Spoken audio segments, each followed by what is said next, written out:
Are you worried that China will be the next hegemon in the world? Not at all. I don't think that China has ambitions to become a superpower. I just don't think that China is committed to anything other than multilateralism. Do you think China is still a socialist country? The easy answer is that China is in a very important process to build socialism. In China, you have capitalists, but you don't have a capitalist class. They are not allowed to create their media. They are not allowed to control political parties. They're not allowed to buy off the election system. They don't operate as a class. They exist as capitalists. The world is at a crossroad, facing rising uncertainties and global challenges. Some people are put into poverty, while some others keep gaining unlimited wealth. Some countries gained flag independence, but still living under neo-colonialism. They don't have control over their own resources, economy, finance, or even foreign policy. Some countries are locked at the global value chain because some unfair system designed putting them at the bottom. We have so many global challenges to tackle, but somehow China escaped the trap, rose from a war-torn country to now a very successful economy in the world with rising global influence. So many people from different countries are looking at China thinking, maybe there's some experience we can borrow. So they want to understand China, they come to China. Like today, I'm attending the World Socialism Forum. So to help you understand today's China, I invited a very influential figure. He's a writer, historian, he's the director of Tricontinental Institute for Social Research, Vijay Prashad. Vijay, so good to meet you again in China. I think you come to China more often than a lot of people. Well, I really like being in China, so I'm happy to be here. It's a great atmosphere. It's a beautiful country. I mean, just in terms of the geography of China, it's gorgeous. And then what people have done for their society, it's pretty amazing to be here, to experience the sense of personal security that people feel. Makes me happy, so I'm happy to be here. Yeah. I mean, it's always such a great pleasure to meet you and speak to you. And I really want to ask you this question because I have a lot of following from people who believe in socialism, in communism, people who are leftists from around the world. I always see they are discussing this very important topic. On behalf of the leftist, people who believe in socialism and communism, let me ask you this question. Do you think China is still a socialist country? It's a really important question. I mean, the easy answer is that China is in a very important process to build socialism. There's two reasons why I'm answering like this, not in a yes-no fashion. One, it's interesting that almost all revolutions that took place, from the revolution in October of 1917 in the Tsarist Empire, to the Chinese Revolution, to the Cuban Revolution, all revolutions took place in really poor peasant societies. They didn't take place in a rich society with advanced capitalism where you could immediately socialize the means of production or pretty quickly socialize the wealth and build a very rich and a society that Marx called a society in the realm of freedom. These are countries that were in the realm of necessity. So they had to really struggle to build a socialist process. I mean, in China, for instance, at the end of World War II, which was such a long war, over 25 million people dead, agriculture largely destroyed, all of this had to be rebuilt. So to say in 1949, Comrade Mao Zedong, have you created socialism? He would laugh at you. After all, they named the country the People's Republic of China, not the Socialist Republic. They understood it was a long journey. That's the first reason why I say this. It's a poor country struggling to build its wealth in a socialist process. But the second reason why I don't say yes, no, etc., is in fact, socialism is not like a light switch. You have the lights off, it's capitalism. You put the lights on, it's socialism. Socialism is always a protracted process, a difficult process. You have to change the hearts and minds of people. You have to build the infrastructure in a very complicated way. And in China, certainly, because of the role of the Communist Party of China, which actually prevents the creation of a capitalist class. In China, you have capitalists, but you don't have a capitalist class. They are not allowed to create their media. They are not allowed to control political parties. They're not allowed to buy off the election system. They don't operate as a class. They exist as capitalists. And that's because of the political role of the Communist Party of China. So because of that political role of the Communist Party of China, this is certainly a socialist country in a process to build socialism. And also you mentioned something, because a lot of people on social networks bring this issue up, is China has capitalists, or there are no homeless people in China, and China has skyscrapers like big metropolitans like Shanghai. So it looks so well developed and rich. Hence, China is not a socialist country. This is the narrative I saw by a lot of people who say they are socialists, who say they are leftists from different countries. What do you make of that comments, and what would you say to them? Neither socialism nor capitalism are described by buildings. The existence of buildings in a city doesn't make the city either capitalist or socialist. That's a trivial way. Yes, this is an advanced society with modern structures, buildings, trains, and so on. Very modern structures, beautiful, well-made roads. But this is not by itself a reason why you categorize a country in one way or the other. The way you categorize a country is based on who is owning what. And you've got to look at something like the fact that a society has abolished poverty. Frankly, if a capitalist society, if the United States abolishes poverty, I would say, well done. Then I would say capitalism is capable of abolishing poverty. But in fact, they are not capable of abolishing poverty because the rich in the United States control politics, and they prevent policies to be enacted that allow for hunger, illiteracy, poverty to be transcended. Now, it's very interesting that the places in the world which have transcended poverty, hunger, homelessness, etc., seem to be pursuing a socialist path. China is one of them.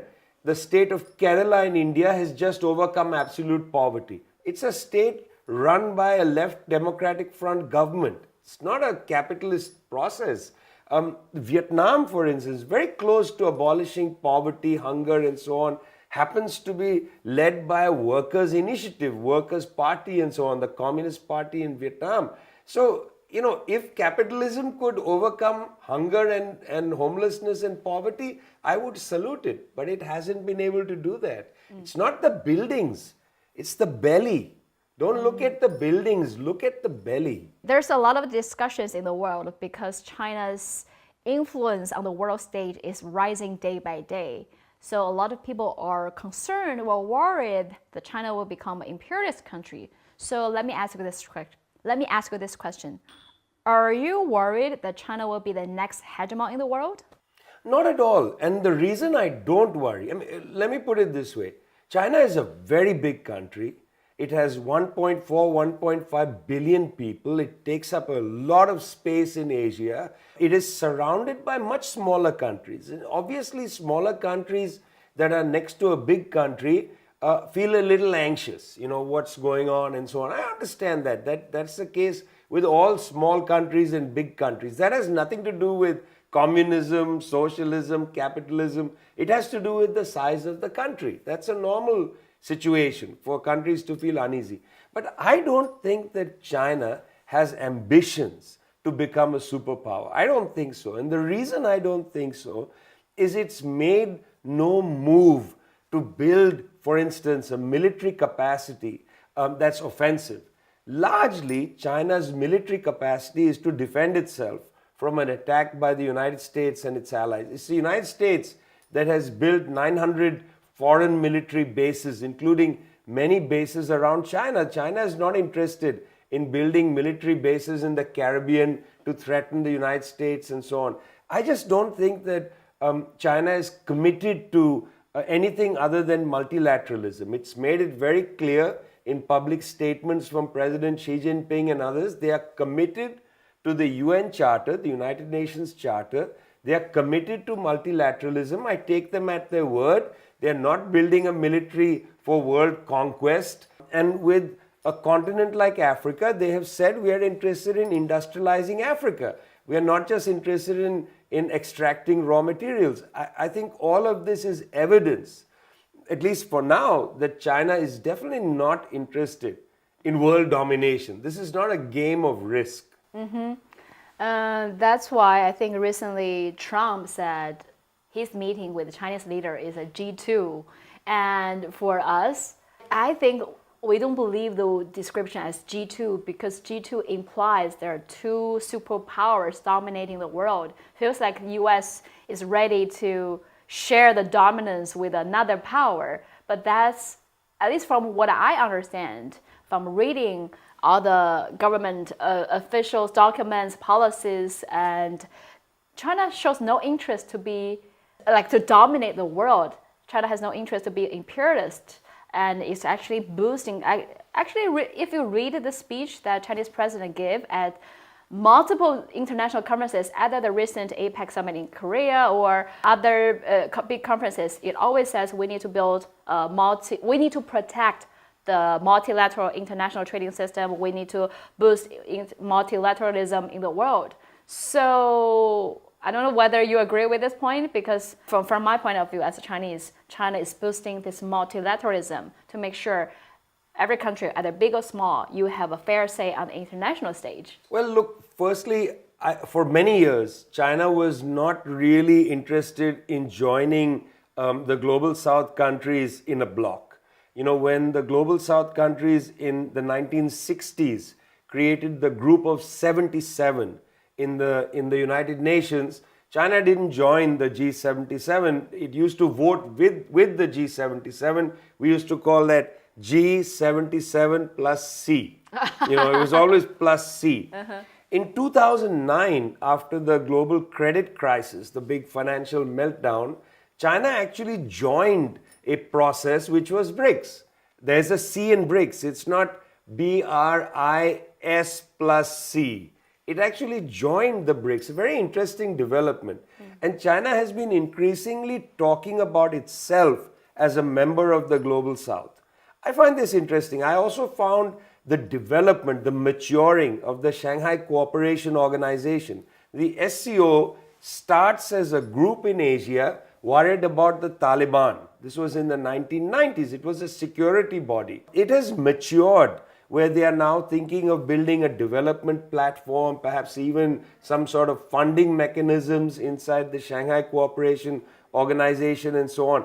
The SCO, BRICS and so on are indicators that China is interested in rooting itself in the Global South. It wants better relations with India. This makes me feel very, very optimistic if China and India can improve relations. Rooted in the Global South, it's inappropriate to use the term G2 because the G2 means that there are only two players in the world, the United States and China. And by the way, I wonder how the Europeans feel about that because, there used to be this thing called the G7 where they were a part of it. Trump didn't say G7 plus C or G8 with China perhaps joining the G7. No, he just said loosely G2. I think it's inappropriate. I think, in fact, we are G193.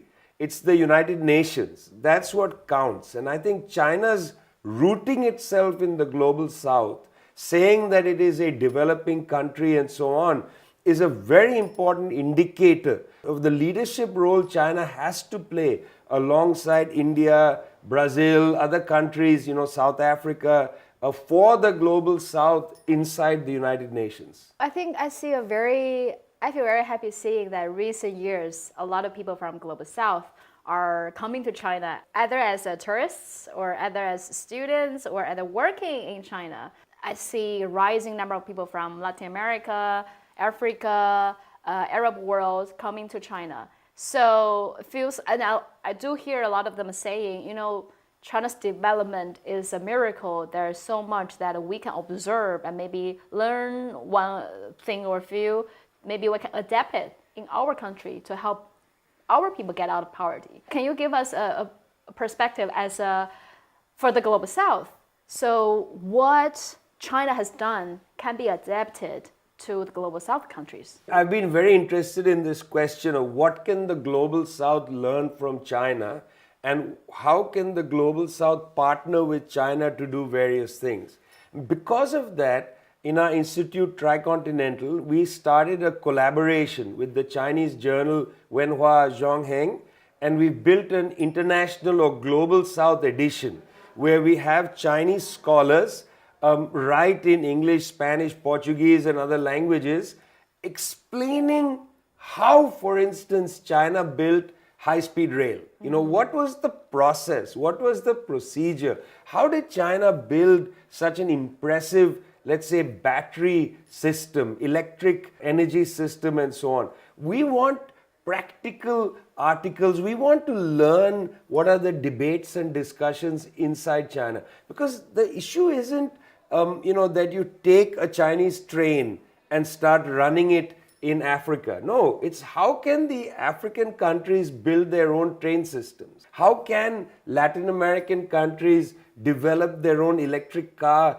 process? It's not just about, having Chinese companies come to Latin America and build the car. That's not the way. It's about how we can get other countries to develop the confidence and the theories and the practical application of building a modern society which is equitable and socialist in their own continents. I think that's the key lesson of China. China didn't borrow from the United States or borrow from Germany. Yes, there was technology and science transfer from Germany, from Japan, from France, from other countries. But then China developed its own science and tech sector, building its own capacity. We want to learn the same. We want to learn how we can do it. And I think that's a fundamental lesson. But at the heart of this lesson is the issue of socialism. It wasn't just that, China had good engineers and scientists and 1.5 billion people. It's that you had a communist party that was planning, thinking ahead, that marshaled the resources in a proper way, and that figured out how to use the market mechanism for the social good. Obviously there are inequalities in any society. We're not going to leapfrog over inequality. The question is, how do you control inequality and prevent inequality from just becoming the system itself? I don't believe inequality defines the Chinese system. I think it's there, but it's not the definition. I think socialism defines the Chinese system. Inequality has to be managed, has to be lessened, its edges have to be blunted, but it's not the defining feature of the Chinese system. And actually, Chinese government is very clear about the inequality that exists in our society, and that's the next biggest task we have to tackle. That's why we have the recently we just have the 15th five-year plan. What are we going to do in the next 5 years? And the government report is focusing on, we have inequalities between people, but also between regions. So we need to move more resources to, say, Northwest China, the west of China, to make sure they just recently were lifted out of extreme poverty, and we need to boost them to catch up with the eastern part. So, just the dedication of dealing with inequality and to expand the middle class, reduce the super rich class, and to raise the living standards of the impoverished is a commitment of the Chinese government. Like we know this issue, it exists, we acknowledge it exists in our society, and we must finish it or tackle it. I think maybe that's one of the differences compared to some other governments. There are some problems that will have to be dealt with. For instance, yes, it's absolutely correct. For the last 15 or 20 years, the Chinese government has been pretty focused on regional disparities. And it's interesting that when Hu Jintao and others started to talk about go west, we've got to integrate Xinjiang into the rest of the country's economic prosperity, got to bring Tibet into the rest of the prosperity. It's at that point that suddenly the West discovered Xinjiang and said, oh, there are problems. There's very interesting. The timing has always struck me as very interesting.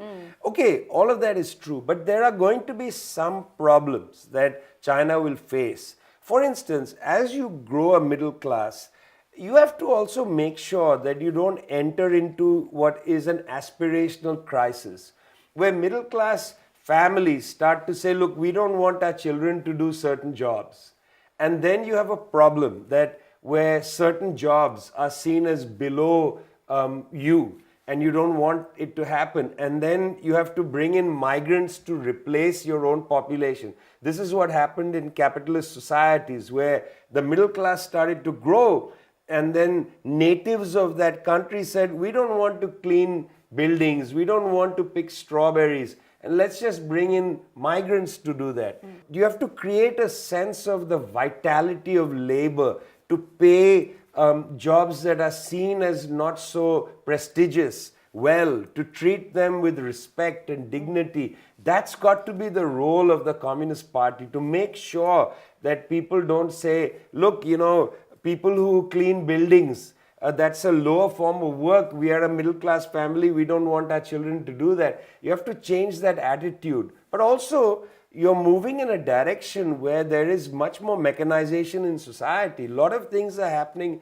by machine. But there has to be a real focused attention on not allowing this idea of the migrant taking over the low form of work. This becomes a problem even within a country, where people migrating from rural areas are the first stage of a certain low form of, low paid work, low respect work and so on. This has to be tackled politically. Otherwise, you face a problem. And related to this is, as a middle class grows, its aspirations become endless.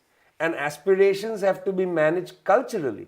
This is why red culture is very important, not only in Chinese society, but in any socialist country. It's very important that people study Marxism, that the whole culture understand that the point of human life isn't just to keep wanting commodities, but the point of human life is to generalize happiness, to live in a happy society. I mean, an amazing part about Chinese society already is that in places I have been to, I have never felt worried for my personal security.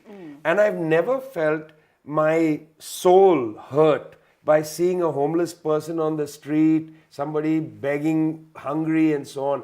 You just don't see that anymore. That is actually a social victory. I think that needs to be celebrated in the culture. I think people don't understand the importance of what they have achieved. I think they take it for granted.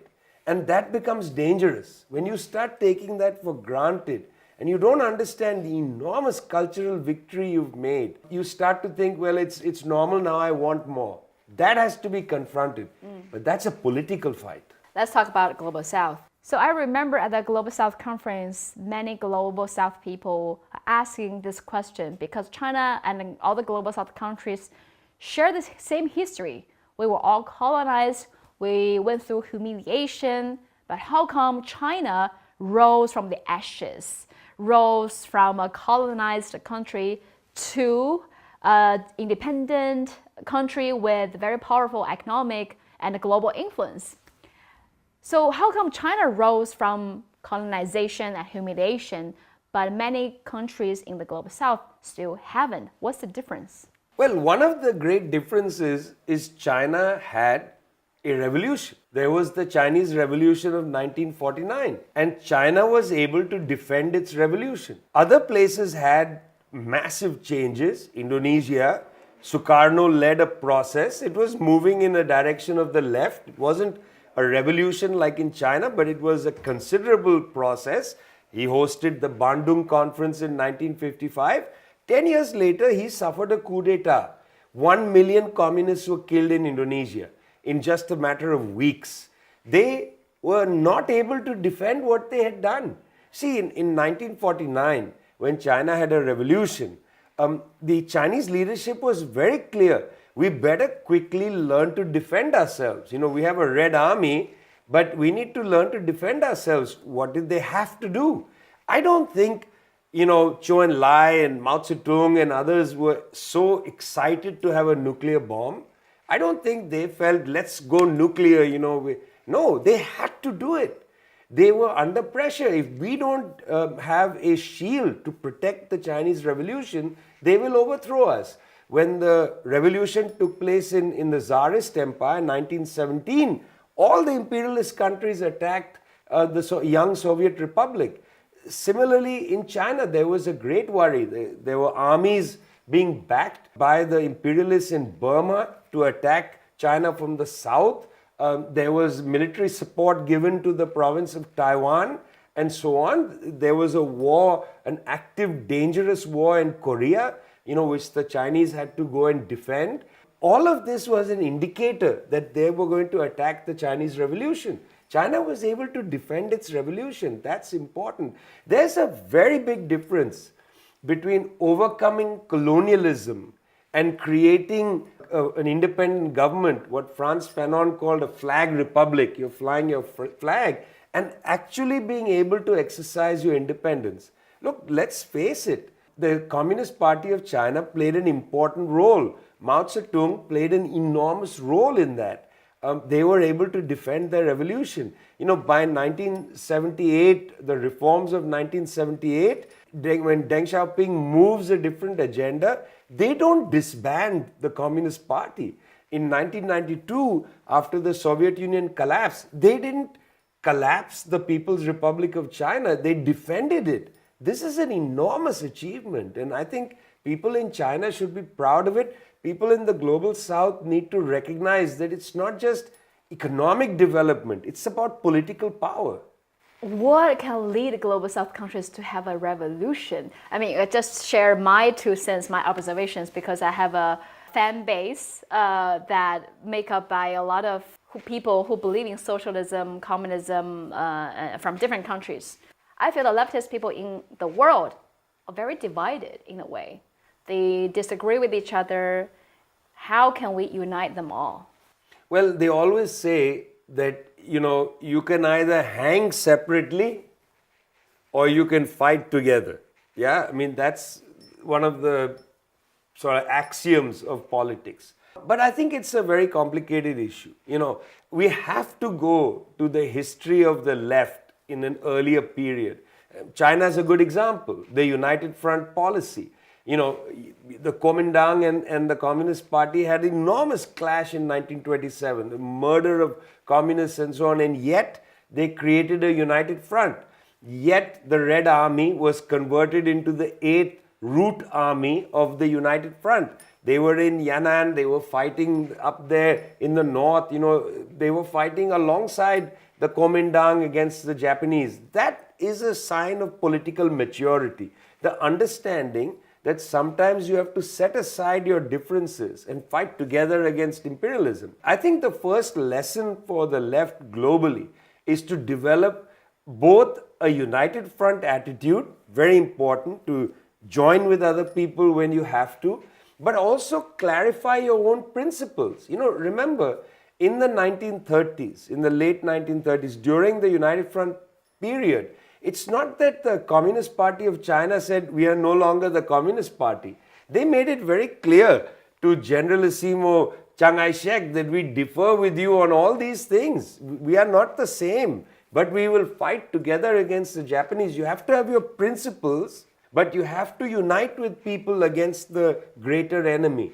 And I think that doesn't happen. The culture or the habit of uniting is not very well developed. People are very sectarian. They want to sit on their principles rather than understand the dialectic of being principled and uniting at the same time. It's a unity of opposites sometimes. That's dialectics. You got to maintain your principles, but you unite with people. Unite with them on the basis of your principles. Look, in most parts of the global south, people are suffering and they are detached from the left because the left in many countries doesn't have a mass line.